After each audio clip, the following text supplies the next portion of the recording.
Hello everyone, welcome back to our YouTube channel A R study classes. हम पढ़ रहे हैं जियो टेक्निकल इंजीनियरिंग, जिसमें हमने अपनी पहली यूनिट पूरी कवर कर ली। क्या ओरिजिन एंड क्लासिफिकेशन, और इसमें बहुत सारे टॉपिक थे। ठीक, तो पूरा टॉपिक हमने डिटेल में देखा। बस एक छोटा सा काम आप लोग के लिए छोड़ा है, न्यूमेरिकल करने के लिए। ठीक, न्यूमेरिकल करते रहिएगा। जो न्यूमेरिकल डाउट आएगा मेरे नंबर पे, मैंने व्हाट्सअप नंबर ऑलरेडी दे रखा है हर जगह, या टेलीग्राम पे, जहां भी टेलीग्राम पे भी मैसेज कर सकते हैं, सब जगह दिया है। तो आपको अगर न्यूमेरिकल में कोई डाउट आएगा तो मेरे पास भेजना, मैं उसको वन शॉट में भी करा दूंगा और आपके पास पर्सनल सॉल्व करके भेज दूंगा अभी जस्ट। ठीक, चलिए, तो न्यूमेरिकल सब लोग सॉल्व करते रहिएगा। मैं अभी ज्यादा लेक्चर हो जाएगा इसलिए बस नहीं करा रहा हूँ। ठीक, चलो अब बढ़ते हैं यूनिट नंबर सेकेंड। अब यूनिट नंबर सेकेंड में देखो क्या क्या पढ़ना है। पहला चैप्टर तो इसमें पढ़ना है स्ट्रेसेस इन सॉइल। ठीक, तो स्ट्रेसेस मतलब पूरा सॉइल का चैप्टर का नाम डाल सकते हैं। उसके बाद सेकंड चैप्टर इसमें हमें परमेबिलिटी पढ़ना है, और थर्ड चैप्टर सीपेज। तो टोटल 3 चैप्टर आपके इसमें पढ़ने हैं। पहला चैप्टर मतलब स्ट्रेसेस इन सॉइल बहुत ईजी है। मतलब इसमें क्या total and effective stage, neutral stage, और उनमें रिलेशन देखना है, ये सब देखना है। ठीक, तो बहुत छोटा सा है, आज के लेक्चर में ये कवर कर लेंगे। ठीक, उसके बाद परमेबिलिटी, इसे भी हम 1 से 2 लेक्चर में कवर कर लेंगे। सीपेज थोड़ा सा 2 से 3 लेक्चर लगेगा, तो मान के चलिए 3, 2, 5, 6 से 7 लेक्चर में ये चैप्टर भी खत्म हो जाएगा। ठीक, चलो तो बिना टाइम वेस्ट किए स्टार्ट करते हैं अपना पहला चैप्टर, या पहला टॉपिक बोल दो, स्ट्रेसेस इन सॉइल। ठीक, चलिए तो हेडिंग डालिए यूनिट नंबर 2। यहां से अपना यूनिट 2 स्टार्ट हो रहा है। ठीक, चलो आप चैप्टर का नाम डालना चाहे तो लिख सकते हैं stresses in soil, stresses in soil. ठीक, चलो पहला हेडिंग देखते हैं, स्ट्रेस इन सॉइल क्या होता है। ठीक, कैसे आता है स्ट्रेसेस इन सॉइल। ठीक, तो देखो आप अगर कोई सॉइल मास ले रहे हैं, मतलब कोई भी एक मिट्टी ऐसे सॉइल मास लिए, उसमें जनरली हम देखते हैं 2 टाइप ऑफ इंटरेक्शन होता है। इंटरेक्शन मतलब आपस में क्रिया, अंतःक्रिया हिंदी में बोलते हैं। ठीक, तो 2 प्रकार से इंटरेक्शन हम देखते हैं। कौन सा? एक तो हम केमिकली इंटरेक्शन देखते हैं, सेकंड हम देखते हैं क्या, फिजिकली इंटरेक्शन। अब केमिकल इंटरेक्शन में क्या होता है, आपका सॉइल मास लिया, उसमें सॉइल सॉलिड होगा और वाटर, तो ये दोनों किसी केमिकल से जब रिएक्ट करते हैं और एक नया कंपोजिशन बनाते हैं तो उसे बोलते हैं केमिकल इंटरेक्शन। और फिजिकली इंटरेक्शन में क्या होगा, कोई सॉइल सॉलिड हुआ और वाटर, ये दोनों फिजिकली इंटरेक्ट करते हैं जिसके स्ट्रेसेस डेवलप होते हैं। यही हमें पढ़ना है। क्या इसके स्ट्रेसेस, यानी फिजिकल इंटरेक्शन की वजह से 3 टाइप के स्ट्रेसेस डेवलप हो गए। कौन? पहले तो टोटल स्ट्रेस, पोर वाटर और इफेक्टिव, ये तीनों देखना है। ठीक, तो क्या बोला कि अगर मैं कोई सॉइल मास ले रहा हूं तो लिखो इन सॉइल मास। अब मैं जो बोला हूं सब वही लिखवा रहा हूं। ठीक, in soil mass we generally observe 2 type of interaction, 2 type of interaction. ठीक, 2 प्रकार से हम इंटरेक्शन देखते हैं। क्या? पहला तो हम देखते हैं केमिकली इंटरेक्शन, ये हमें नहीं पढ़ना। ठीक, फिजिकली वाला आपका पूरा दिया है, केमिकल इंटरेक्शन। अब ये कब होता है, जब आपके सॉइल मास में व्हेन इन अ सॉइल मास, जब आपके सॉइल मास में क्या, सॉइल के जो सॉलिड्स है, सॉइल सॉलिड्स और जो वाटर है एंड वाटर, ये क्या करते हैं, रिएक्ट करे किसी केमिकल से, रिएक्ट्स केमिकली। ठीक, और क्या, एक नया कंपोजिशन बनाए, या जो भी कंपोजिशन है उसमें चेंज हो जाए, तो वही आपका कहलाता है केमिकल इंटरेक्शन। ठीक, तो क्या करें, रिएक्ट करे chemically and form new composition, ऐसे लिखो, न्यू केमिकल कंपोजिशन। ठीक, न्यू केमिकल कंपोजिशन, तो उसी को बोलते हैं chemical interaction. This is known as chemical interaction. ठीक, केमिकल इंटरेक्शन। ठीक, चलिए अब सेकंड देखो। सेकंड आपका सिलेबस यही, हमें सेकंड वाला, इसी से हमारा स्ट्रेस डेवलप होता है। कौन सा?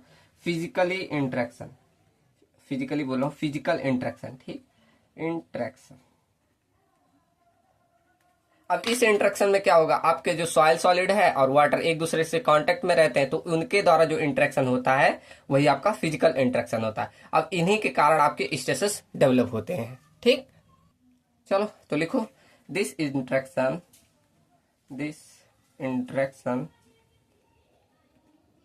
occurs इन सॉइल, किसके कारण से, due to contact between soil solid and water. ठीक, इन दोनों के कांटेक्ट की वजह से जो इंटरेक्शन होता है वही आपका फिजिकल इंटरेक्शन कहलाता है, और इसी फिजिकल इंटरेक्शन के कारण आपके स्ट्रेसेस डेवलप होते हैं। ठीक, तो ड्यू टू फिजिकली, मैं फिजिकली बार बार बोल रहा हूँ, फिजिकल लिखना। ठीक, due to physical interaction following stresses are developed.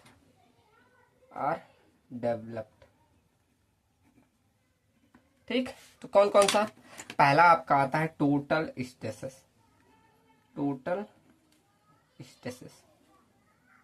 ठीक, सेकंड आपका आता है पोर वाटर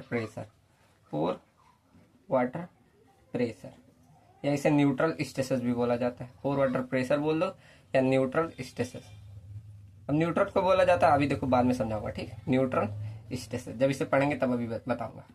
चलो, तो और थर्ड आपका आता है सी, आपका टोटल स्ट्रेस हो गया पोर वाटर, और थर्ड आपका होता है इफेक्टिव। ठीक, इफेक्टिव स्ट्रेसेस।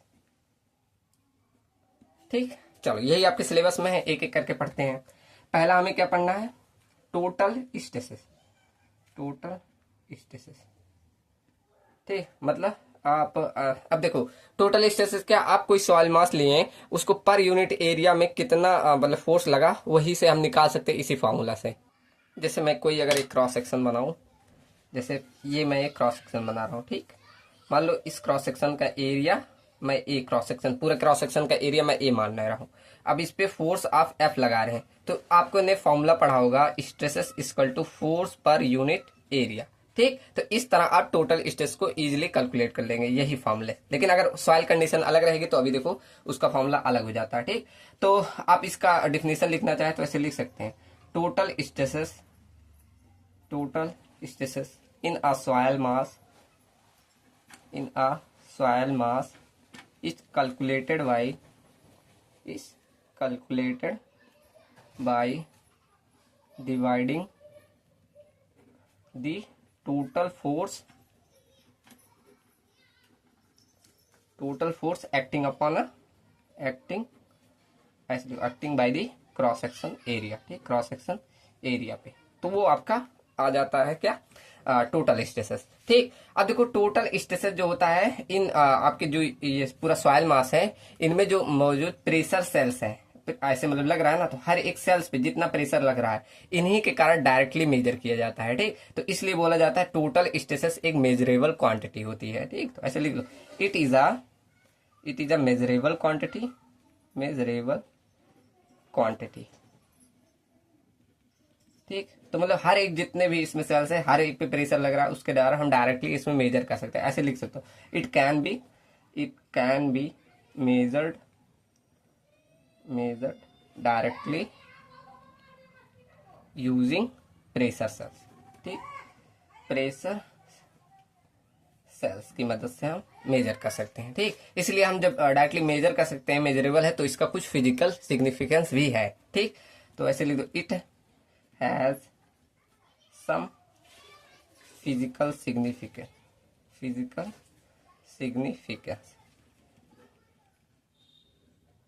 ठीक, क्लियर है ना। चलो, अब देखो अगर यही सॉइल कंडीशन ऐसे हो जाए तब कैसे कैलकुलेट करोगे। मान लो ये मैंने एक पूरा सॉइल मास लिया, अब मान लो आपका वाटर लेवल ऐसे यहां तक है, पूरा मान लो ग्राउंड वाटर लेवल यहाँ तक है। ठीक, और मान लो यहाँ तक आपकी ड्राई कंडीशन है, मतलब dry unit weight gamma D है। अब ये पूरी भीगी है तो इसकी unit weight gamma saturated unit weight हो जाती है। ठीक, तो दोनों की हाइट आपको दी है, मान लो ये H1 हाइट की है, ये H2 हाइट की है। ठीक, तो इसका अगर टोटल स्टेशन मान लो अगर मुझे यहाँ पूरे एकदम नीचे पॉइंट ए पे एकदम नीचे कैलकुलेट करना हो तो कैसे निकाल लोगे। तो पता है कि आपका टोटल स्ट्रेसेस, आप ऐसे लिखो, टोटल स्ट्रेसेस किस पे निकाल रहे हैं हम, ए पॉइंट पे, तो ऐसे सिग्मा ए दिखा दे रहा हूँ। ठीक, तो पहला तो जितना इस पे फोर्स लग रहा है अपॉन एरिया, तो फोर्स अपॉन एरिया इससे मैंने निकाल लिया जितना इस पे फोर्स लग रहा है। मान लो एफ फोर्स लग रहा है, तो पूरे क्रॉस सेक्शन एरिया से ये ले लिया। फिर हर एक, जैसे ये पूरा ड्राई जहां तक पानी नहीं पहुंचा, इसके लिए क्या करना है, जो ड्राई यूनिट वेट इनटू जितनी हाइट तक है H1 ये ले लेना। ठीक, फिर जहां तक आपका ग्राउंड लेवल है उतनी हाइट मतलब H2, तो उसका क्या हो जाता है, जहां पानी पहुंचा रहता है वहां हम सेचुरेटेड कंडीशन में है, तो वहां आपको गामा सेट मतलब सेचुरेटेड यूनिट वेट को उतनी हाइट से मल्टीप्लाई कर देना, ये आपको इतना का यूनिट वेट दे देगा। तो इस प्रकार आप किसी पॉइंट पे आप निकाल सकते हैं टोटल स्ट्रेसेस। ठीक, चलो अगर लेकिन यहाँ पूछा होता तो आपको ये कैलकुलेट नहीं, जहां से पूछे तो ऊपर से ऐसे लेते जाना है। ठीक, जैसे यहाँ फोर्स पर यूनिट एरिया फिर गामा डी इंटू H1, अगर यहीं तक पूछा, मान लो यहाँ बी तक पूछा होता तो हमें यहीं तक लेना होता। ठीक, तो जैसा आपको क्वेश्चन में दिया रहेगा, अभी हम क्वेश्चन भी करेंगे। ठीक, तो उस प्रकार आपको कैलकुलेट करना है, तो ऐसे क्वेश्चन आप लगाएंगे तो देखेंगे। ठीक, चलिए तो ऐसे निकाल लेंगे ना। चलो अब सेकंड पढ़ते हैं। सेकंड हमारा क्या था, पोर वाटर प्रेशर, पोर वाटर प्रेशर। ठीक, इसे यू से डिनोट करते हैं, ये जाने रखिएगा। ठीक, अब पोर वाटर प्रेशर क्या, आपने कोई सॉइल मास लिया, ऐसे सॉइल मास लिया, इसके पोर्स में जो वाटर प्रेजेंट है इनके द्वारा जो प्रेशर एक्सर्ट किया जाता है वही कहलाता है पोर वाटर प्रेशर। ऐसे पोर्स है ना, मतलब वाइड्स बोले या पोर्स बोलो, जो उसमें पानी ऐसे भरे होंगे, तो इसके द्वारा जो प्रेशर एक्सर्ट किया जाता है वही आपका कहलाता है पोर वाटर प्रेशर। ठीक, तो सिंपल डिफिनीशन लिख लो कि प्रेशर exerted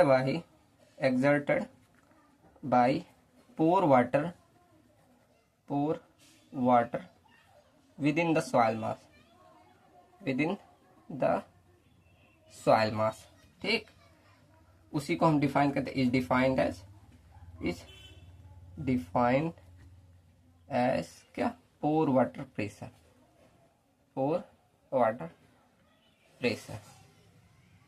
ठीक, तो ये आपका पोर वाटर प्रेशर होता है। अब पोर वाटर प्रेशर भी हम डायरेक्टली मेजर कर सकते हैं, जैसे इसमें आपको पोर वाटर प्रेशर मेजर करना है तो डायरेक्टली मान लो कोई सॉइल मास है, तो उसमें हम क्या कर सकते हैं, कैसे आपने फ्लूइड में पढ़ा होगा कि अगर आपको वाटर का मेजर करना है प्रेशर तो सिंपल स्टैंड पाइप यूज कर लो, या आप पीजोमीटर पढ़े होंगे, तो इन दोनों से ऐसे डायरेक्टली हम क्या करते हैं उसमें इंसर्ट कर देंगे, जितना हाइट होता है वही आपका प्रेशर कर दें। सिंपल, इसमें भी हम वही यूज करेंगे। ठीक, तो इस प्रकार बोल सकते हैं ये भी एक मेजरेबल क्वांटिटी है, मतलब इसको भी हम डायरेक्टली मेजर कर सकते हैं। ठीक, तो लिख लो it is a measurable quantity, measurable quantity.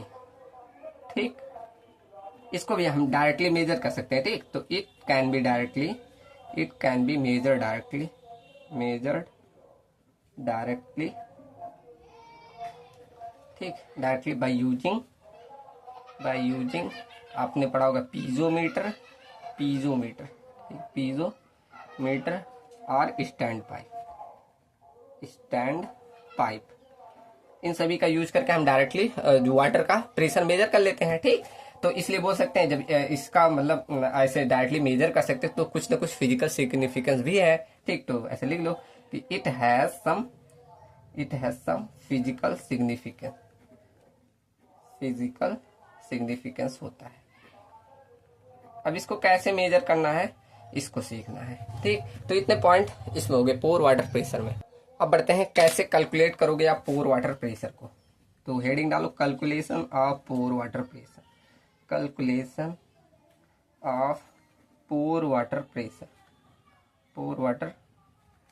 Pressure,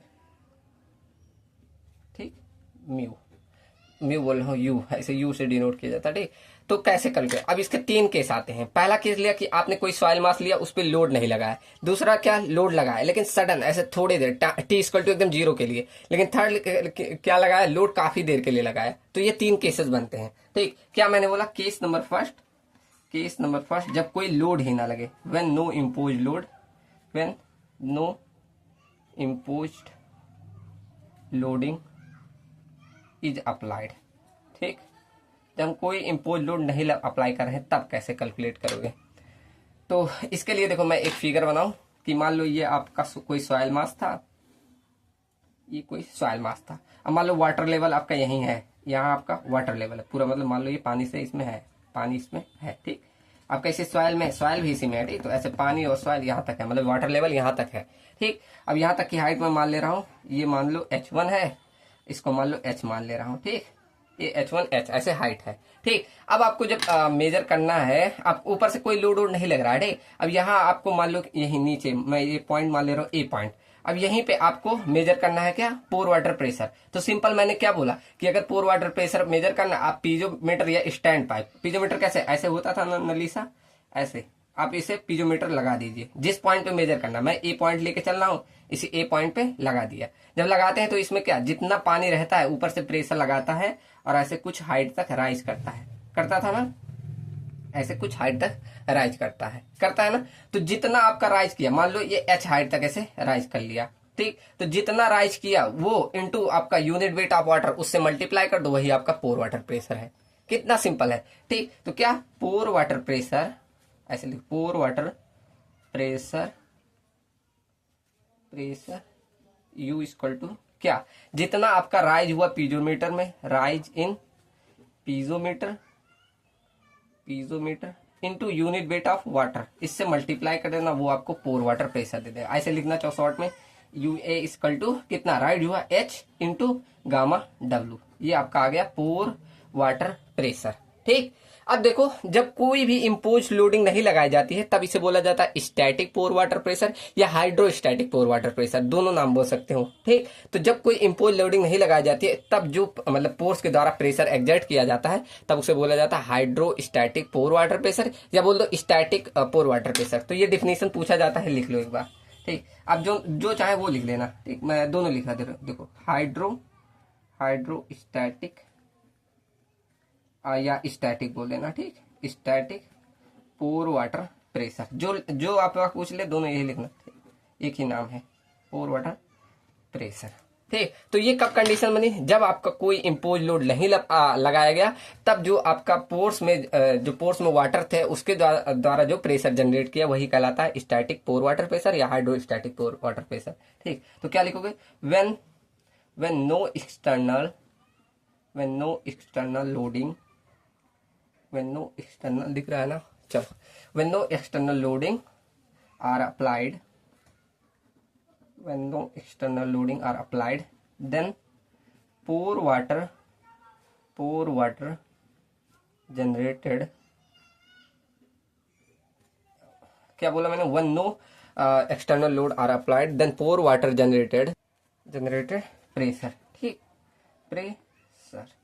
तो उसी को बोला जाता है इज नन एज क्या, हाइड्रोस्टैटिक बोल दे या पोर वाटर, ठीक, मतलब static, hydrostatic pore water pressure, ठीक। सिंपल डिफिनेशन है कि आपका कोई आप लोड नहीं अप्लाई किया गया तो जो पोर्स द्वारा प्रेशर एग्जर्ट किया गया वो आपका कहलाता है स्टैटिक बोले या हाइड्रोस्टैटिक पोर वाटर प्रेशर, ठीक। चलिए अब सेकंड केस नंबर 2 लेते हैं, जब आपका कोई इम्पोज लोड अप्लाई कर दिया गया, ठीक। तो केस नंबर सेकंड लिखो, case number 2, when imposed loading is applied, ठीक। तो अब आपका कोई इम्पोज लोडिंग अप्लाई किया गया, इसका मतलब आप ये सॉइल मास लिए थे हमने ना, ये सॉइल मास फिर से लीजिए, ठीक। ये सॉइल मास लिए थे, यहाँ तक हमने हाइट माना था, इसको माना था H1 हाइट माना था, इसको H हाइट माना था, ठीक। ये आपका पूरा ऐसे पानी सॉइल ऐसे भरा हुआ था, इसमें यही कंडीशन थी ना, ऐसे भरा हुआ था, ठीक। तो हमने क्या किया था, ऐसे स्टैंड पाइप लगाया था और उसके बाद देखा हमने ऐसे H हाइट तक ये राइज किया था ना, ऐसे H हाइट तक राइज किया। लेकिन अब क्या कर रहे हैं, आप ऊपर से एक्स्ट्रा लोड लगा रहे हैं, इम्पोज लोड ऐसे अप्लाई कर दे रहे हैं, एक्स्ट्रा लोड जिसे इम्पोज लोड बोल रहे हैं, एक्स्ट्रा लोड ऐसे अप्लाइड कर रहे हैं। तो इसी एक्स्ट्रा लोड अप्लाई करने की वजह से पहले देखो, पहले जब लोड नहीं अप्लाई किए थे तो कितनी हाइट तक बढ़ा था, बस H हाइट तक। लेकिन जब आपने लोड अप्लाई कर दिया तो देखो दूसरे पेन से दिखा दे रहा हूं, यहाँ ऐसे एक्स्ट्रा हाइट तक राइज करेगा। मान लो ये स्मॉल H हाइट तक राइज कर दिया, ठीक। तो सिंपल आपको मान लो यही ये ए पॉइंट हम मान ले रहे हैं, ए पॉइंट पर अब निकालना है आपको पोर वाटर प्रेशर। तो क्या बताया था, पोर वाटर प्रेशर इक्वल टू आपका जितना राइज किया, कितना H प्लस ऐसे H प्लस स्मॉल h, इतना ही राइज किया ना, पहले इतना राइज कर रहा था, अब प्लस में स्मॉल एच और राइज कर दिया, तो H plus small H into gamma W कर दो बस। ठीक, तो निकाल लो, अब इसको इसमें मल्टीप्लाई कर दो, H into gamma W plus small H into gamma W. ये आपका आ गया pore water pressure at a point पे। अब देखो इसे चेंज कर सकते हैं, एच इक्वल टू हम क्या लिख सकते हैं, एच इक्वल टू हम लिख सकते हैं सिग्मा बाई, देखो जैसे ये कहां से लिख रहा हूं मैं, ऐसे पूरा बताऊं, जैसे हमें पता है स्ट्रेस इक्वल टू क्या होता है, मैंने बोला था unit weight of water into height, यही होगा ना, जितना वेट था मतलब वाटर का यूनिट वेट इनटू जितनी हाइट तक राइज किया, तो वही तो स्ट्रेस होगा। तो क्या मैं हाइट को अगर निकालू तो एच इक्वल टू ऐसे लिख सकता हूँ सिग्मा बाई गामा डब्ल्यू, ऐसे लिख सकता हूँ। तो क्या एच का मान यहाँ ऐसे रख दूं तो इसे ऐसे लिखा जाता है, H equal to H into gamma W plus में स्मॉल एच के स्थान पे रख दो sigma into gamma W into में गामा डब्ल्यू। अब यहाँ गामा डब्ल्यू से गामा डब्ल्यू कट जाएगा, तो बचेगा ए पॉइंट पे पोर वाटर प्रेशर क्या, H into gamma W plus में सिग्मा। अब यहाँ कुछ आपने नोटिस किया, एच इंटू गामा डब्ल्यू को नोटिस किया, ये पीछे देखिए आपका कितना आया था, एच इंटू गामा डब्ल्यू, मतलब ये आपका जो आ रहा है, ये आपका हाइड्रोस्टैटिक पोर वाटर प्रेशर आ रहा है, हाइड्रोस्टैटिक पोर वाटर प्रेशर आ रहा है। ठीक, प्रेशर आ रहा है। और ये जो सिग्मा आप देख रहे हैं यही आपका कहलाता है access pore water pressure, access pore water pressure. अब एक्सेस पोर वाटर प्रेशर क्यों आया, यही एक्स्ट्रा इम्पोज लोड जो अप्लाई किया, इसी के द्वारा जो मतलब बढ़ा हाइट, वही कहलाता है आपका एक्सेस पोर वाटर प्रेशर। अब इसका डिफिनीशन भी पूछ लिया जाता है। ठीक, तो इसका डिफिनीशन लिखना चाहे तो इसे लिख सकते हैं। एक चीज यहाँ देखो मैंने छोड़ दिया, केस 2 में जब इम्पोज लोड अप्लाई करते हैं ना, तो टी इक्वल टू मतलब समय एकदम जीरो लेके चलते हैं, ऐसा नहीं ज्यादा देर तक एकदम लगाया और तुरंत हटा दिया, ज्यादा समय के लिए नहीं करते। ठीक, मतलब नहीं लगाते। चलो अब डिफिनीशन देखो, एक्सेस पोर वाटर प्रेशर का इसका डिफिनीशन पूछ लिया जाता है, एक्सेस पोर वाटर प्रेशर।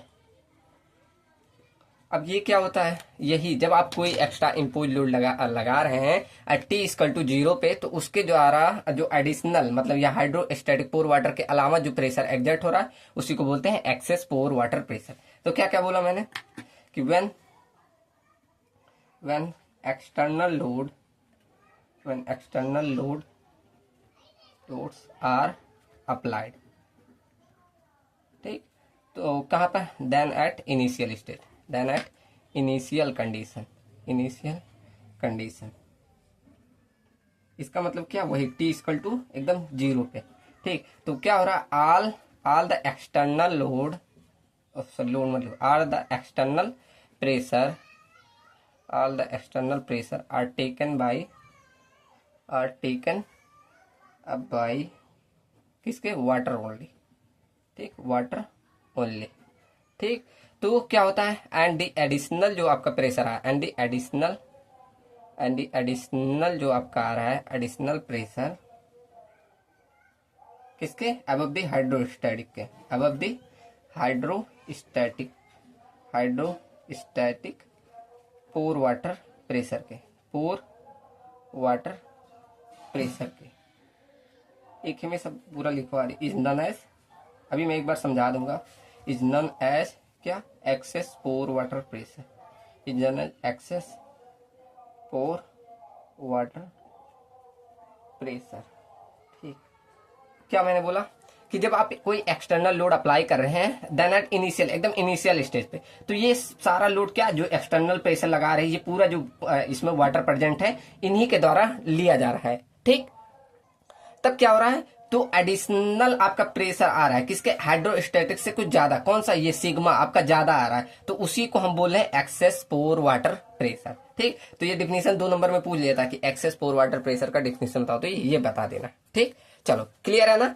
अब बढ़ते हैं केस नंबर थर्ड पे। चलो लिखो केस नंबर थर्ड। अब इसमें क्या करो, जब आप load when a load applied for a long time।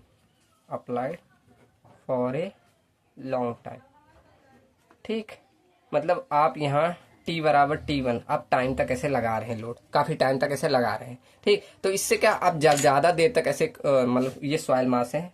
चलो अभी काफ़ी थ्योरी लिखनी है, चलो मैं हाथ पे लिख के बता रहा हूँ। देखो ये मान लो आपका सॉइल मास है। अब इसमें काफ़ी देर तक आप जब ऐसे लोड लगाए रहते हैं तो इसमें जो पोर्स में जो वाटर प्रेजेंट है ये बाहर निकलने लगते हैं, ऐसे बाहर निकलने। तो ये क्यों निकलने लगते हैं? क्योंकि जो आपने लोड इंक्रीज करते ऐसे गए तो यहाँ बाहर जो प्रेशर था ये कम हो गया, तो इससे क्या हो जाता है, जो पानी है वो बाहर निकलने लगता है। इसे बोलते हैं डिसिपिएशन ऑफ पोर वाटर। ठीक, पोर वाटर प्रेशर। ठीक, चलो तो क्या क्या मैंने बोला कि आप जो लोड अप्लाई कर रहे हैं फॉर अ लॉन्ग टाइम, तो इससे क्या हो रहा है, डिसिपिएशन हो रहा है। पोर डिसिपिएशन मतलब ऐसे बाहर डिसिपेट होना, बाहर निकलना। ठीक, तो क्या क्या मैंने बोला, जब आप after long time loading, after long time loading water क्या स्टार्ट करते हैं, water starts to flow outside, to flow outside. ठीक, और इसी प्रोसेस को बोला जाता है and the process is known as, and the process is known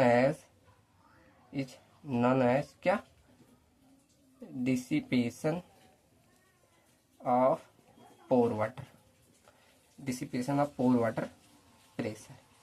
ठीक, क्या लिखा मैंने कि जब आप लॉन्ग टाइम तक लोड लगा रहे हैं तो वाटर क्या वहां से बाहर निकलने लगते हैं सॉइल मास से, इसको बोला जाता है dissipation of pore water pressure. अब ये क्यों हो रहा है, क्योंकि आप जो प्रेशर अप्लाई कर रहे हैं ये लॉन्ग टर्म के लिए अप्लाई कर रहे हैं, तो ये जो प्रेशर है ये ज्यादा हो जाता है और बाहर आउटसाइड से जो बाहर प्रेशर वो कम हो, अंदर आपने ज्यादा कर दिया तो ये बाहर निकलने लगते हैं। ठीक, आपने ये सब स्पंज लिया, आपने स्पंज में अगर पानी भरा ऐसे अप्लाई करो लोड तो वो बाहर निकलने, क्यों, आपने प्रेशर उसमें ज्यादा कर दिया और बाहर कम है तो जो कम की ओर ऐसे भागने लगेगा। ठीक, तो क्या हो रहा है, ड्यू टू इंक्रीज्ड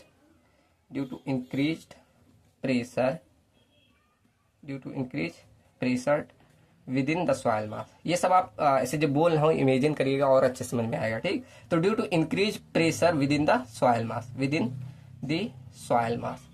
ठीक, सॉइल मास में। ठीक, इससे क्या हो रहा है, एंड लेस प्रेशर हो जा रहा है outside, less pressure outside.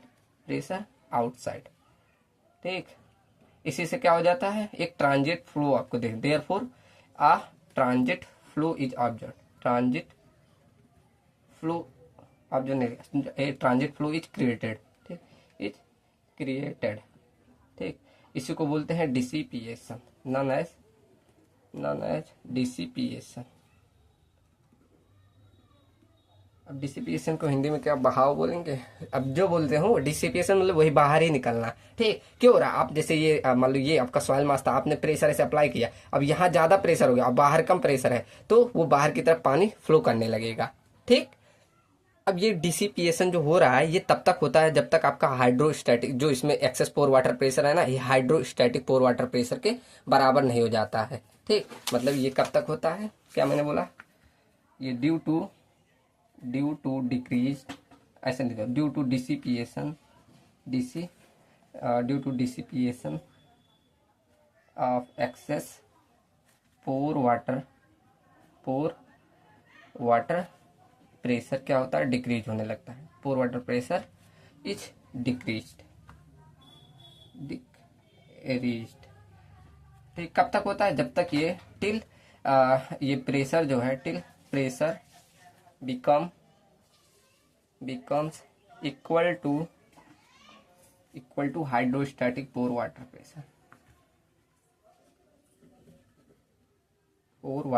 Pressure. ठीक, मतलब यहाँ जो हम यहाँ एक्सेस पोर वाटर प्रेशर देख रहे थे, यहाँ पर ये सिग्मा की वैल्यू, ये हमने सिग्मा निकाला था ना, एक्सेस पोर वाटर प्रेशर, ये एकदम बराबर हो जाता है H इंटू गामा डब्ल्यू के। मतलब यहाँ अब आप सॉइल मास में देखेंगे, ऐसे सॉइल मास की कंडीशन से बनाए, ये आपका सॉइल मास था, ये आपका यहाँ पर पूरा ऐसे मान लो सॉइल में वाटर फिल थे। ठीक, ओके, हमने यहाँ हाइट माना था H1 और ये हाइट हमने माना था H।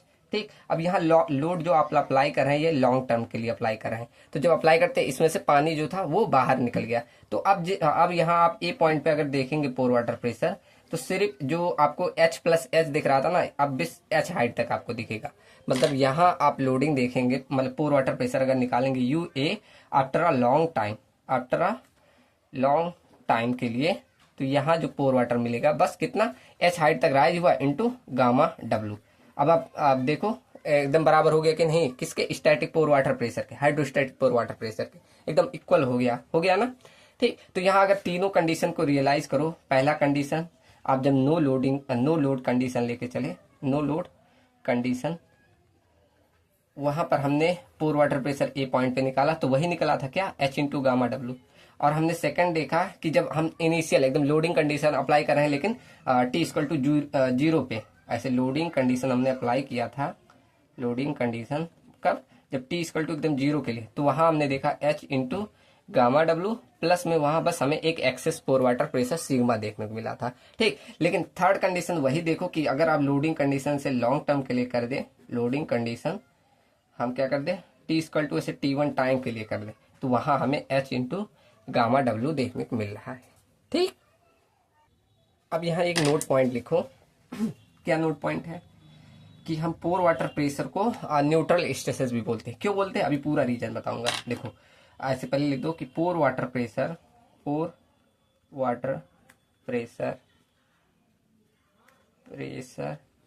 इज आल्सो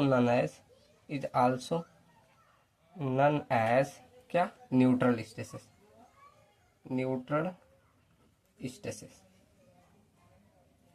बिकॉज का रीजन सुनिए, क्योंकि आपने देखा होगा जब पोर वाटर आपका ये सॉइल मास लिया, अब उसमें पोर्स वाटर ऐसे प्रेजेंट है। अब जो ये पोर वाटर अंदर मौजूद है इस सॉइल में, ये जो प्रेशर अप्लाई करते हैं पूरे अराउंड, ऐसे सॉइल के अराउंड, चलो फिगर बना के बताऊं, ऐसे नहीं, जैसे मान लो अभी ये नोट्स आप लोग को भेजना भी है, चलो यहाँ हाथ पे बना रहा हूँ।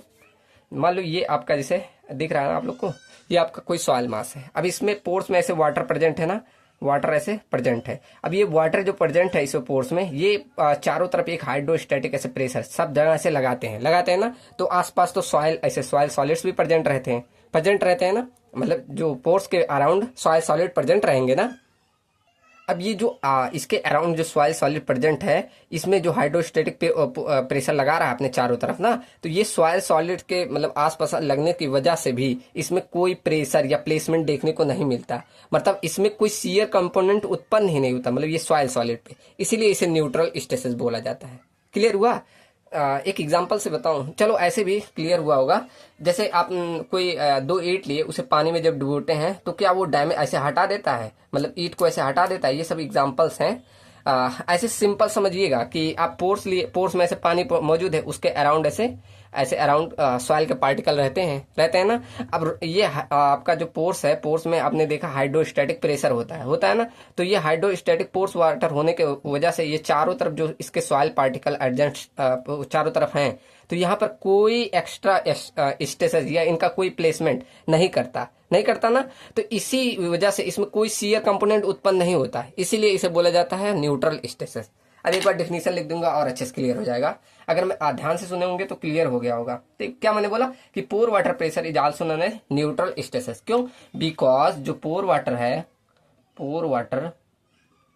अप्लाइज, जो बोला हूं वही लिख रहा हूं। देखो, पोर वाटर अप्लाइज, क्या कर रहे हैं, अप्लाई कर रहे हैं, अप्लाइज ऑन, ऐसे नहीं, because pore water pressure applies on all around pressure.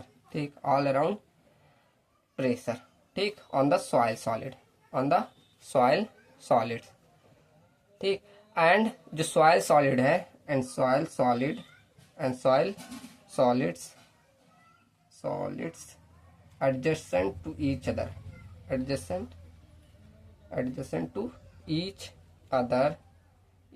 other,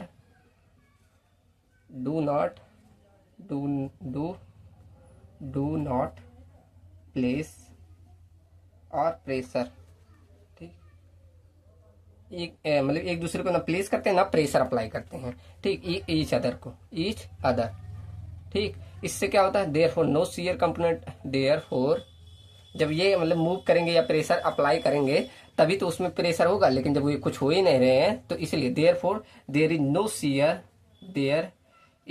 no shear component, ठीक, इसलिए हम बोल सकते हैं यहाँ कोई शियर कंपोनेंट नहीं है। Hence it is known as क्या, न्यूट्रल स्टेसिस, इसलिए इसे न्यूट्रल स्टेसिस बोला जाता है, स्टेशन। ठीक, वही दिखाना। देखो पोर वाटर क्या अप्लाई करते हैं, पूरे अराउंड पे अपने सॉइल सॉलिड के अराउंड प्रेशर अप्लाई करते हैं, और ये जो सॉइल सॉलिड है एक दूसरे से एडजेसेंट में ऐसे रहते हैं, लेकिन ये दूसरे को ऐसे सिर्फ pressure, do not pressure each other, एक कोई ईच अदर को प्रेशर नहीं अप्लाई करते। इससे क्या, इसमें कोई सीयर कंपोनेंट हमें देखने को नहीं मिलता, इसलिए इसे हम क्या बोलते हैं, न्यूट्रल स्टेसिस बोला जाता है। ठीक, ऐसे आप सिंपल डिफिनेशन लिखना चाहे, एक डिफिनेशन और बता दूं, अगर ये ना क्लियर है तो ये लिख दो, क्या कि अगर जो पोर वाटर प्रेशर जनरेट करते हैं, हाइड्रोस्टैटिक प्रेशर करते हैं ना, तो इससे इसमें कोई सीयर कंपोनेंट उत्पन्न नहीं होता, जो सॉइल पार्टिकल है। सिंपल ये डिफिनेशन लिख लो कि जो पोर वाटर, अगर ये मतलब ये एकदम डिटेल में था, ये एकदम शॉर्ट में है क्या, कि पोर वाटर प्रेशर क्या जनरेट करते हैं, generated is hydrostatic pressure, hydrostatic pore water pressure. ठीक, इससे क्या होता है, इससे कोई सीयर कंपोनेंट नहीं उत्पन्न हो, therefore there is no shear component, therefore there is no shear component acting upon the soil particle, therefore there is no shear component acting on the soil particle. ठीक, इसीलिए हम इसे बोलते हैं hence pore water pressure is known as, hence pore water pressure is also known as neutral stresses. अब ये छोटा सा है, एकदम सिंपल है, न्यूट्रल स्टेसिस, उसका भी मतलब वही है, ये थोड़ा डिटेल में एकदम डिस्क्राइब करके, ये शॉर्ट में है कि पोर वाटर प्रेशर हमारा हाइड्रोस्टैटिक प्रेशर जनरेट करते हैं, इससे हमारा कोई सीयर कंपोनेंट उत्पन्न नहीं होता। यहाँ पूरा एकदम रीजन बताया गया है। ठीक, तो जो कि सीयर कंपोनेंट हमारा एक्टिंग अपॉन द सॉइल, मतलब कोई भी सॉइल पार्टिकल पे सीयर कंपोनेंट नहीं एक्ट करते, इसीलिए इसे बोला जाता है पोर वाटर प्रेशर को हम न्यूट्रल स्टेसिस बोलते हैं। एकदम एग्जैक्ट लिख दिया गया है, और ये एकदम डिटेल में बताया गया है कि कैसे क्या हो रहा है। ठीक, चलो दोनों में से जो याद हो जाए वो आप लिख लेना। ठीक, दोनों का मतलब वही है। चलिए यहाँ तक क्लियर है ना। अब थर्ड हमारा स्ट्रेस था इफेक्टिव स्ट्रेसेस। अब इनमें न्यूमेरिकल पूछे जाते हैं, मैं अभी एक न्यूमेरिकल करा दूंगा, उसी बेसिस पे आप लोग करिएगा। अब जो डाउट आएगा जरूर भेजना मेरे पास। ठीक, चलो थर्ड पूछते हैं इफेक्टिव स्ट्रेसेस। अब इफेक्टिव स्ट्रेसेस को आप डायरेक्टली मेजर नहीं कर सकते हैं, क्यों? क्योंकि इसका कोई फिजिकल सिग्निफिकेंस नहीं होता है। ऐसा क्यों? क्योंकि ये पार्टिकल टू पार्टिकल कांटेक्ट से होता है। ठीक, मतलब क्या क्या बोला मैंने, पहला पॉइंट बोला कि इफेक्टिव स्ट्रेसेस जो होता है, effective stresses can not be directly measured. ठीक, ऐसे डायरेक्टली किसी इंस्ट्रूमेंट की सहायता से, तो ऐसे लिखो effective stress can not be measured directly, can not be, ऐसे उल्टा लिख दिया, can not be measured directly by using any instrument. ठीक, जैसे आप तीनों यहाँ दोनों को पढ़े, उसको डायरेक्टली आप मेजर कर रहे थे, लेकिन इसको हम डायरेक्टली किसी इंस्ट्रूमेंट की सहायता से नहीं मेजर कर सकते हैं, इसलिए इसे बोला जाता है इसका कोई फिजिकल सिग्निफिकेंस नहीं है। तो इट डज नॉट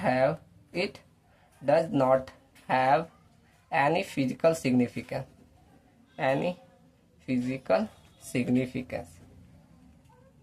ठीक, इसलिए हम कहते हैं इसका कोई फिजिकल सिग्निफिकेंस नहीं है। अब ऐसा क्यों? क्योंकि जो इफेक्टिव स्ट्रेसेस आते हैं, इफेक्टिव स्ट्रेसेस जो हमारे होते हैं, इंडिकेट्स क्या करते हैं, अबाउट पार्टिकल टू पार्टिकल जो कांटेक्ट होता है, वही पार्टिकल टू पार्टिकल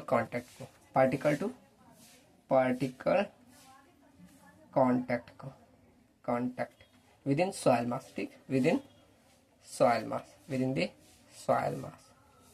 ठीक, आपके सॉइल में जो पार्टिकल टू पार्टिकल कांटेक्ट है, ये आपका इफेक्टिव स्ट्रेसेस बताता है। मतलब जितना ज्यादा आपका इफेक्टिव स्ट्रेस रहेगा, उतना ज्यादा आपका डेंस सॉइल रहेगी। ठीक, ये आपका मतलब जान लो मजबूती को दिखाता है। इफ ऐसे डिनोट देखो, ऐसे करते हैं इफ सिग्मा बार से। ठीक, ऐसे लिख दो if sigma bar is high, अगर सिग्मा बार आपका हाई है तो वहां पर आपका सॉइल का डेंसनेस हाई है, देन डेंसनेस इज डेंसनेस, डेंसनेस इज मोर, ठीक, इज मोर, ठीक। अब इससे मतलब क्या हुआ कि अगर आपका डेंसनेस हाई है तो यहाँ पर आप बहुत सारे पॉइंट लिख सकते हैं। मैं शॉर्ट में लिखा दूं पांचवा कि चलो ये इसी पांचवा यहाँ लिख सकते हैं ऐसे कि अगर आपका इफ सिग्मा बार अगर ज्यादा है, मतलब डेंसनेस है, काफी डेंस है, तो वहां पर मतलब परमिबिलिटी आप ऐसे एक एक लेस परमिबिलिटी होगा, परमिबिलिटी, परमिबिलिटी होगा, परमिबिलिटी मतलब पानी कम पास करेगा। ऐसे देखो काफी डेंस है, मेरे हाथ से देखो पानी पास कर पाएंगे, क्यों? क्योंकि इसका इफेक्टिव स्ट्रेस बहुत ज्यादा है, ठीक। लेकिन यहाँ देखो इसे गैप्स है तो यहाँ से पानी पास कर जाएगा, मतलब इसका इफेक्टिव स्ट्रेस कम है, तो ठीक। ऐसे लेस परमिबिलिटी होगा, आप ऐसे बहुत सारे वाइड्स भी कम होंगे, ठीक। Less wides, let's vice, less compressibility, less compressibility, ऐसे शॉर्ट में लिख दो, ठीक। फोर्थ लिख दो कि ज्यादा लोड भी आप काफी पास पास है तो लोड बियरिंग कैपेसिटी अच्छा है, शियर स्ट्रेंथ काफी अच्छा है, ठीक। ऐसे बहुत सारे लिख सकते हो। More load bearing capacity, load bearing capacity, ठीक। और क्या बोला मैंने, shear strength, more shear strength होगा, more shear strength, shear strength होगा, ठीक। मतलब कह सकते हो कि ओवरऑल आपकी अगर सिग्मा बार ज्यादा है तो ओवरऑल इंजीनियरिंग प्रॉपर्टी ही आपकी इंप्रूव हो जाएगी, ठीक। तो ऐसे शॉर्ट में लिख दो, इफ अगर आपका सिग्मा बार ज्यादा है, if sigma bar is more, ठीक, तो देन हम कह सकते हैं then overall, overall engineering property is improve, engineering property is improved, R लिखो, आर लिखा जाता है, आर इम्प्रूव्ड, ठीक। तो इस तरह कह सकते हैं अगर सिग्मा बार ज्यादा है तो वहां हम मतलब पूरी आपकी इंजीनियरिंग प्रॉपर्टी ही अच्छी खासी है।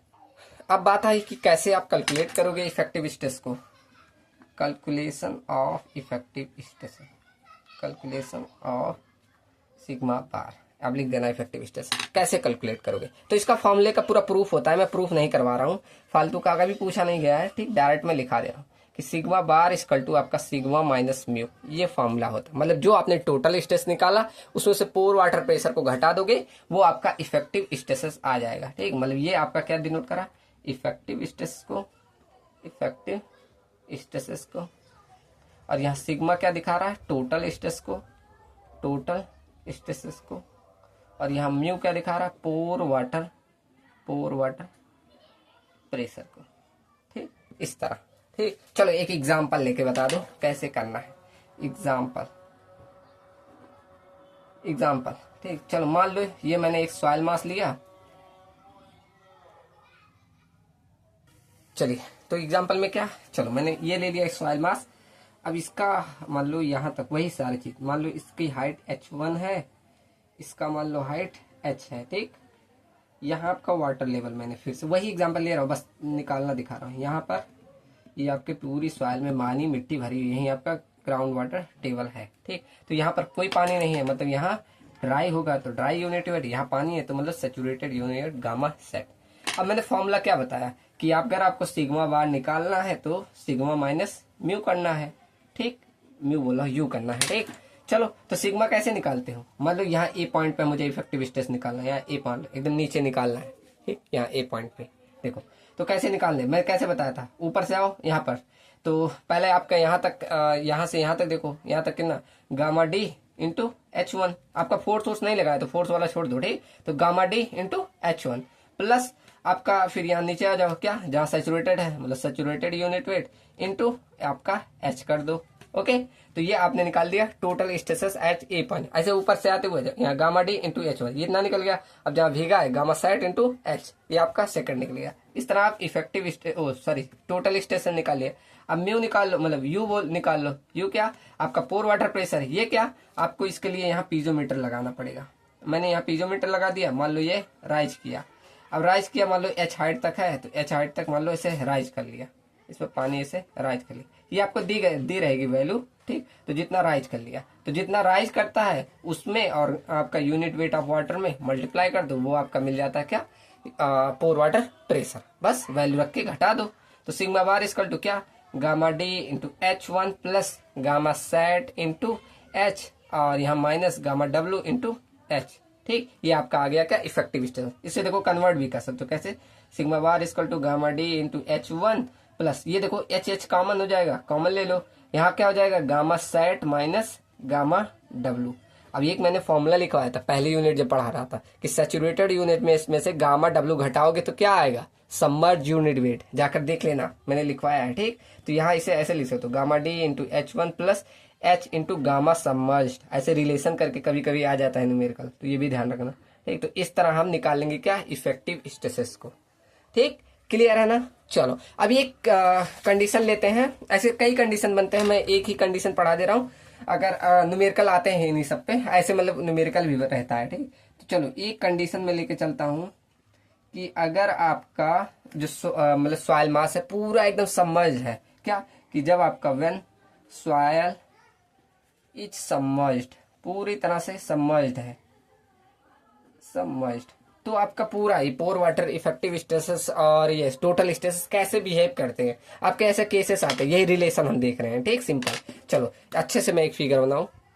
अब देखो, अब मैंने केस क्या लिया कि पूरी तरह से सॉइल आपका सबमर्ज्ड है, मतलब मान लो ये आपका पूरा ऐसे यहाँ आप इसे सॉइल मास है यहाँ तक, और ऐसे ऐसे पूरी यहाँ तक सबमर्ज्ड है, मतलब पानी अब यहाँ है, पूरा ऐसे भीगी हुई है पूरा ऊपर तक, ऐसे यहाँ तक पूरी तरह से सबमर्ज है, मतलब आपकी बार वाटर लेवल यहाँ पर है, ग्राउंड वाटर लेवल यहाँ पे है। तब बताओ, अब तीनों चीज हम निकाल लें, तीनों एक साथ रिलेशन करके भी देखेंगे। ठीक, तो यहाँ मान लो इसकी हाइट हम मान ले रहे हैं H1 और इसकी हाइट मान ले रहे हैं H2।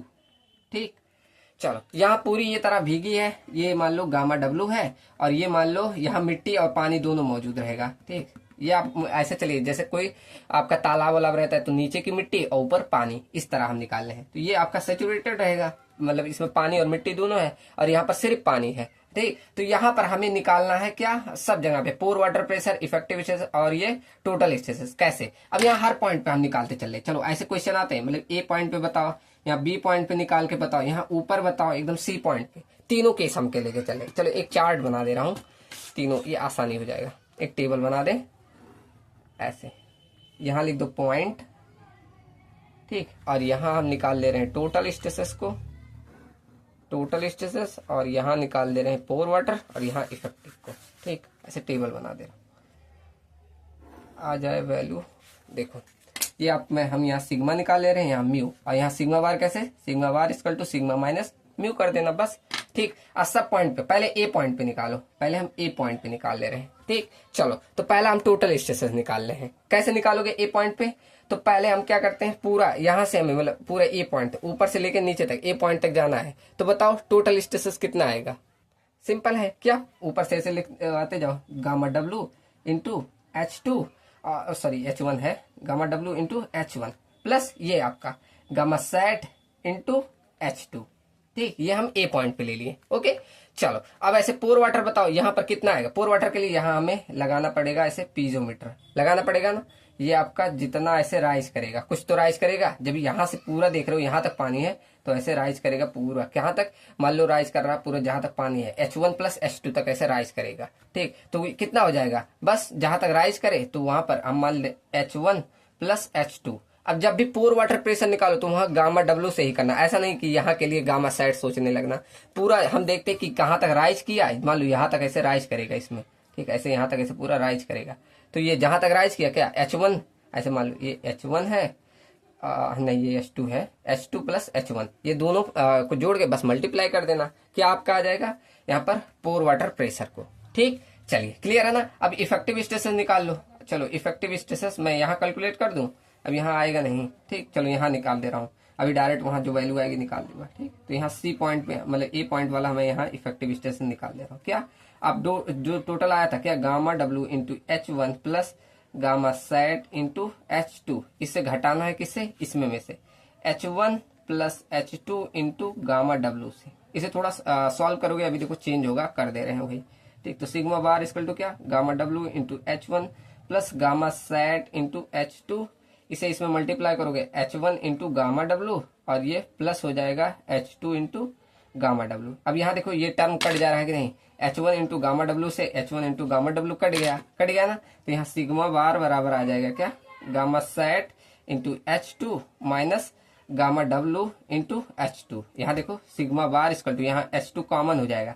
ऐसे ये सारी चीजें ऐसे न्यूमेरिकल में भी देखनी है। तो gamma sat minus gamma W यहाँ बचा, gamma sat minus gamma W बचा। अब देखो सैचुरेटेड में से गामा डब्ल्यू घटा तो क्या आता है, अभी पीछे भी बताया क्या आता है, गामा सबमर्ज्ड। तो यहाँ हो जाएगा H2 into gamma submerged.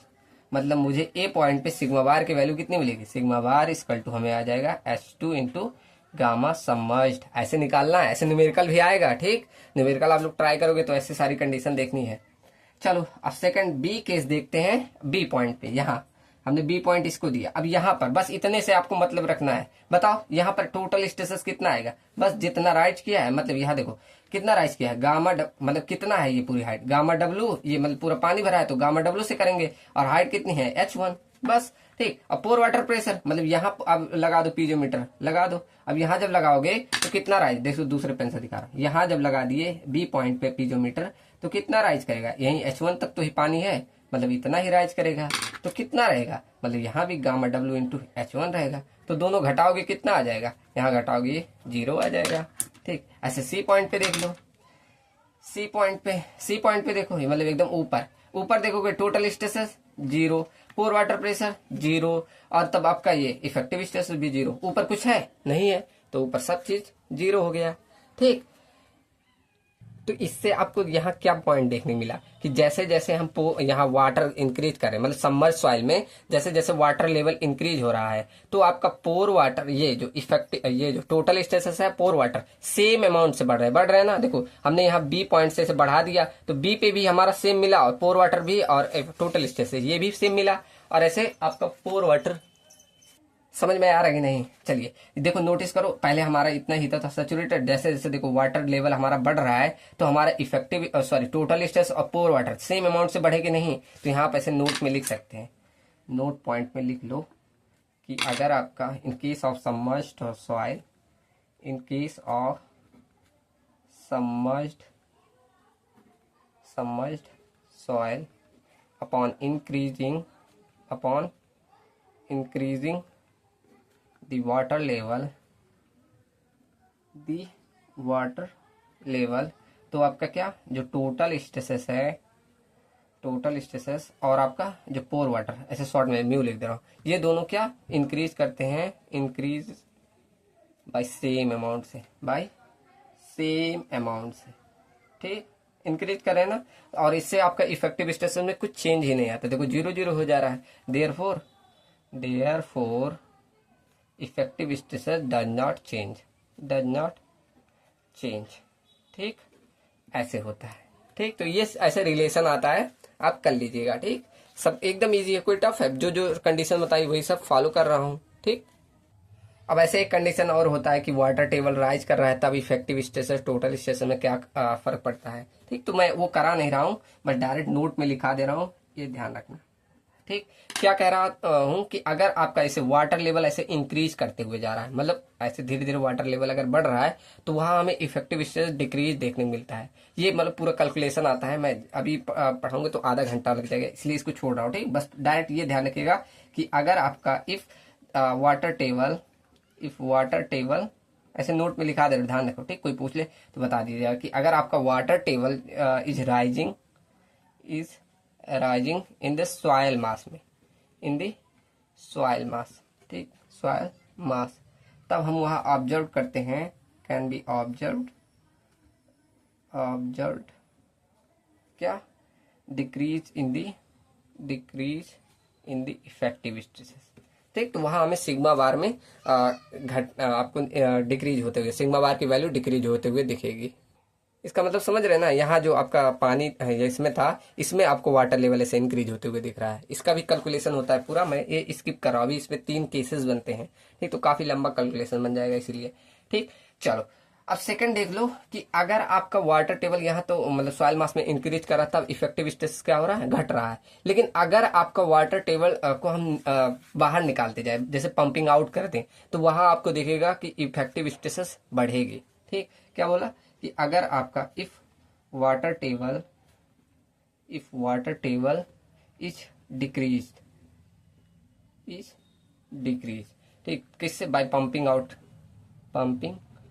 Out method से, ठीक, pumping out water from the soil mass, from the soil mass, तो उसे बोला जाता है देन द इफेक्टिव स्ट्रेसेस हमें वहां then the effective stress will increase.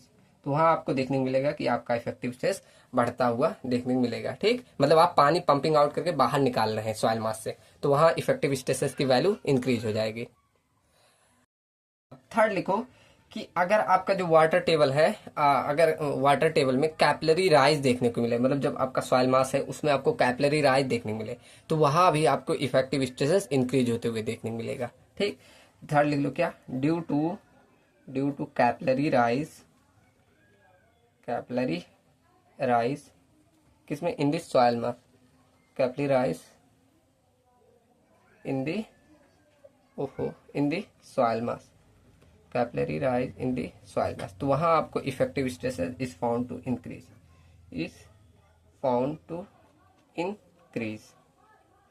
तो वहां भी आपको इफेक्टिव स्ट्रेस बढ़ते हुए देखने को मिलेगा, ठीक। चलिए एक न्यूमेरिकल करा दे रहा हूं, उसके बाद अगला चैप्टर कल से स्टार्ट करेंगे। कल हम परमिलिटी पढ़ेंगे, ठीक, क्लियर है ना। अगर कोई भी डाउट आया होगा कहीं भी तो जरूर भेजिएगा, ठीक। चलो न्यूमेरिकल में नोट कर दो, उसके बाद बता रहा हूं। तो ये रहा आपका न्यूमेरिकल। चलिए पहले देखते हैं क्या क्या गिवन डाटा इसमें दिया गया, क्या क्या कंडीशन है गिवन डाटा।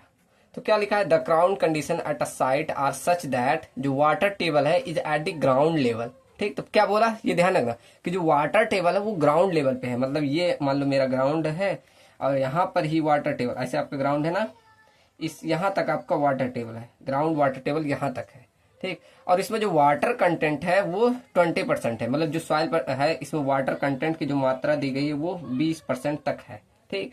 और इसकी स्पेसिफिक ग्रेविटी भी दी है, जी की वैल्यू कितनी दी है 2.7, और यूनिट वेट भी दिया है, यूनिट वेट ऑफ वाटर जो दिया है वो 10 किलोन्यूटन पर मीटर स्क्वायर लेना है, ठीक।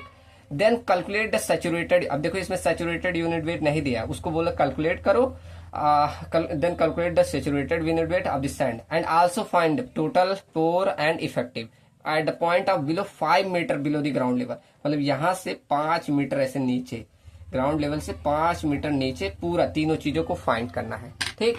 तो पहला तो उद्देश्य हमारा है कि क्या निकालना, सैचुरेटेड यूनिट वेट। अब इसको कैसे निकालोगे, तो देखो आपने सिंपल सैचुरेटेड यूनिट वेट का फॉर्मूला पढ़ा है, क्या, गामा सेट इक्वल टू लिखवाया था ना, जी प्लस ई अपॉन में 1 plus E into gamma W, ये मैंने फॉर्मूला लिखवाया था। अब यहाँ एक कठिनाई आपको आ गई, क्या, कि आपका यहाँ ई नहीं दिया है, वाइड रेशियो नहीं दिया, तो इसके लिए एक फॉर्मूला और है, क्या, हम यहाँ लगा सकते हैं S E equal to W G, Sehwag लिखवाया था ना, तो यहां से हम निकालेंगे, क्या, आपका देखो बोला है सैचुरेटेड है, मतलब सैचुरेटेड जब भी बोल दे तो वहां एस इक्वल टू हम 1 लेके चलते हैं, मतलब पूरा हम सैचुरेटेड जब भी बोल दे तो एस बराबर 1 ले लेना, ठीक। तो यहां से हम ई बराबर देख सकते हैं डब्ल्यू इंटू जी हमें मिल जाएगा ना, तो जहां पर हमें ई लिखा है वहां डब्ल्यू इंटू जी रख दो, मिल जाएगा सैचुरेटेड, मतलब गामा सेट निकाल लोगे, ठीक। तो यहाँ जी प्लस ई के स्थान पे रख दो डब्ल्यू इंटू जी इंटू गामा डब्ल्यू अपॉन में 1 प्लस यहाँ भी डब्ल्यू इंटू जी रख दो, ठीक, रख दो सारी वैल्यू। जी की वैल्यू कितनी है 2.7 प्लस आपका यूनिट वेट ऑफ वाटर कितना दिया है, सॉरी ये वाटर कंटेंट 20%, तो 0.20 इंटू जी की वैल्यू कितना दी है 2.7, ठीक। उसके बाद गामा डब्ल्यू दिया है 10 अपॉन में 1 प्लस वाटर कंटेंट 0.20 इंटू में जी की वैल्यू कितनी दी है 2.7, ठीक। चलो सॉल्व करो, ये कितना हो जाएगा 2.7 प्लस 27 दूना 54 मतलब 5.4 इंटू 10 प्लस 1 प्लस 27 दूना 54 तो 5.4 ये हो गया, ठीक। चलो उसके बाद यहाँ जोड़ लो, कितना आ जाएगा 2 5 2 7, आप तो कैल्सिस कीजिए, मैं कैल्सी लाना भूल गया, तो 5 7 4 11 5 2 7 1 8 8.1 और 10 से मल्टीप्लाई करोगे 81 डिवाइड बाई 5.4 और ये 6.4 आ जाएगा, ठीक। तो यहाँ से गामा सेट निकालोगे, चलो मैं मोबाइल लो, चलो मेरे पास मोबाइल है, 81 डिवाइडेड बाई कितना 6.4, तो ये आ जाएगा आपका सैचुरेटेड यूनिट वेट कितना 12.65, ठीक, 65 ऐसे 6 लिख लो, ठीक, ये सैचुरेटेड यूनिट वेट आ गया। ठीक, अब आप कैलकुलेट कर लेंगे, सारी चीजें मिल गई आपको। यूनिट भी लिखना, यूनिट भी लिख दो, ये देखो हमेशा यूनिट लिखते जाना है। तो यहाँ किलो न्यूटन में था, तो kilo newton into metre cube हो जाएगा। ठीक, ये इसका सैचुरेटेड यूनिट वेट आ गया।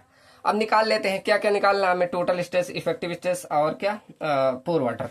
सिंपल है क्या, पहले तो निकालो टोटल स्ट्रेसेस सिग्मा। क्या निकालते हैं, टोटल स्ट्रेस क्या, हम यहाँ ग्राउंड तक, हमें यहाँ नीचे से लेकर ग्राउंड तक देखना है। हाइट कितना है, 5 मीटर। ठीक, अब यहाँ सॉइल की कंडीशन कैसी है, टोटल स्ट्रेसेस में हम क्या देखते हैं, हम देखते हैं गामा साइड को, याद है ना, इसमें पूरी सॉइल है। जब हम टोटल स्ट्रेस लिखाते हैं तो गामा साइड देखते हैं, मतलब हाइट कितना है 5 मीटर, यहाँ गामा साइड से मल्टीप्लाई कर दो, तो 5 इंटू कितना 12.66। आंसर आप लोग कमेंट में बताइएगा। चलो, उसके बाद म्यू की वैल्यू, म्यू बोल रहा हूँ हमेशा, ये यू है। ठीक, तो यू की वैल्यू कितना आपका देखते हैं, इसमें हाइट, जितना हाइट देखो यहाँ पर हम अगर लगाएंगे वो क्या पीजोमीटर, तो जितना हाइट राइज होगा, जितना हाइट रहता है उतना ही राइज होगा। ठीक, तो 5 मीटर राइज होगा, तो यहाँ पर बस यूनिट 5 से आप मल्टीप्लाई कर देना यूनिट वेट ऑफ वाटर से, तो 5 into unit weight of water 10 दिया है, तो ये तो 50 आ जाएगा, 50 किलो न्यूटन पर मीटर स्क्वायर। ठीक, उसके बाद आप इफेक्टिव स्ट्रेस निकाल लो, सिग्मा वार की वैल्यू क्या, सिग्मा माइनस म्यू की वैल्यू माइनस कर देना, सिग्मा कितना है, तो यहाँ 5 इंटू 12.66 मल्टीप्लाई 50, आप कमेंट में आंसर बता देना। ठीक, तो इस तरह हम इजीली निकाल सकते हैं सिग्मा म्यू यू। ये तो एकदम छोटा सा क्वेश्चन है, ऐसे ये वाली कंडीशन, ऐसे कंडीशन सब पॉइंट पे भी पूछ लेता है।